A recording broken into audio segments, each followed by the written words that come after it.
Kasus korupsi kembali mengguncang dunia politik daerah. Kali ini, tim penyidik Kejaksaan Tinggi Sumatera Selatan menggelar operasi tangkap tangan atau OTT yang menyeret seorang oknum anggota DPRD Muara Enim berinisial KT bersama anaknya Ra.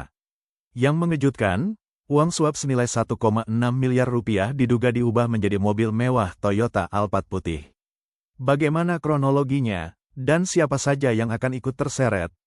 Operasi tangkap tangan ini menjadi babak baru dalam pengungkapan dugaan korupsi proyek jaringan irigasi di Kabupaten Muara Enim, Provinsi Sumatera Selatan. Kepala Kejati Sumsel, Ketut Sumedana, menjelaskan bahwa KT dan anaknya Ra diamankan karena diduga menerima suap untuk memuluskan proyek irigasi senilai 7 miliar rupiah. Ironisnya, proyek yang seharusnya membantu para petani justru diduga dijadikan ladang korupsi. Uang suap 1,6 miliar rupiah tersebut diduga berasal dari potongan uang muka atau down payment proyek di Dinas PUPR Muara Enim. Yang membuat publik semakin geram, uang suap tersebut diduga dialihkan menjadi aset mewah. Penyidik menyita satu unit mobil Alphard putih bernomor polisi B2451 KYR yang diduga dibeli menggunakan uang haram tersebut. Mobil itu kini menjadi barang bukti utama dalam kasus ini. Ini menunjukkan bagaimana dana pembangunan yang seharusnya dinikmati masyarakat justru berubah menjadi simbol kemewahan pribadi. Akibat praktik korupsi ini, proyek irigasi tersebut kini mangkrak. Progres pembangunan baru mencapai 37% dan belum dapat dimanfaatkan masyarakat. Padahal, proyek ini sangat penting untuk mendukung sektor pertanian dan kesejahteraan warga. Kerugian bukan hanya secara finansial, tetapi juga menghambat pembangunan daerah.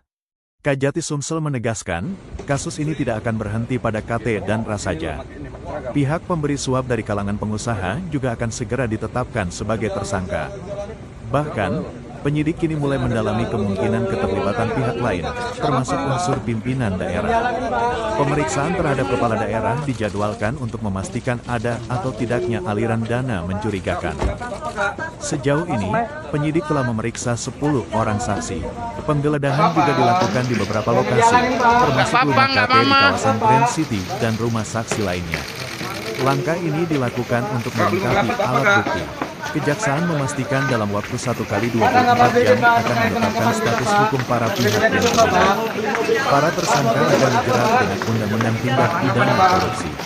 Kejati Sumsel menegaskan, penindakan ini merupakan sisa dari beli mobil ada nggak, Pak? Masih ada sisanya nggak, Pak? Tidak peduli pejabat, pengusaha, atau siapapun yang terlibat, semua akan diproses sesuai hukum. Kasus ini menjadi pengingat bahwa korupsi masih menjadi ancaman serius bagi pembangunan daerah.